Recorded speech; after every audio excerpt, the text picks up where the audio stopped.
একজন মহিলা একজন বৃদ্ধা ফল বিক্রেতাকে জিজ্ঞেস করলেন, আপনার আপেলের দাম কত? বৃদ্ধা উত্তর দিলেন, 300 টাকা কেজি।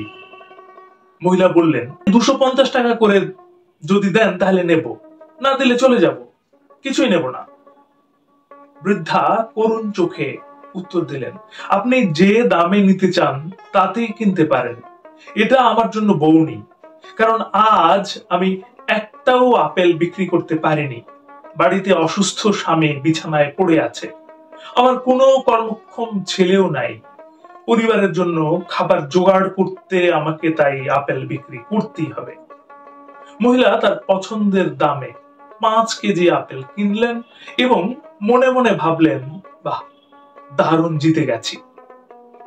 তিনি আপেল নিয়ে হাজবেন্ডের সাথে তাদের বিলাসবহুল গাড়িতে উঠলেন এবং এরপর একটি অভিজাত রেস্টুরেন্টে গিয়ে ঢুকলেন। তারা রেস্টুরেন্টের সবচেয়ে দামি মেনু অর্ডার করলেন। যদিও তারা খেলেন খুব সামান্যই, বেশিরভাগ খাবার টেবিলেই পড়ে থাকলো। তাদেরকে 3,800 টাকা বিল দেওয়া হলো। মহিলা 4,000 টাকা দিয়ে এলেন এবং মুচকি হেসে মার্জিত ভাবে রেস্টুরেন্টের ম্যানেজারকে বললেন, বাকিটা টিপস।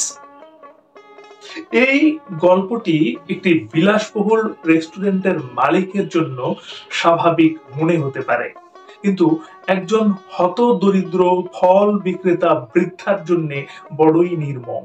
প্রশ্ন হলো, আমরা যখন একজন দরিদ্র বিক্রেতার কাছ থেকে কোনো জিনিস কিনি তখন কেন সবসময় তার উপর ক্ষমতা জাহির করি?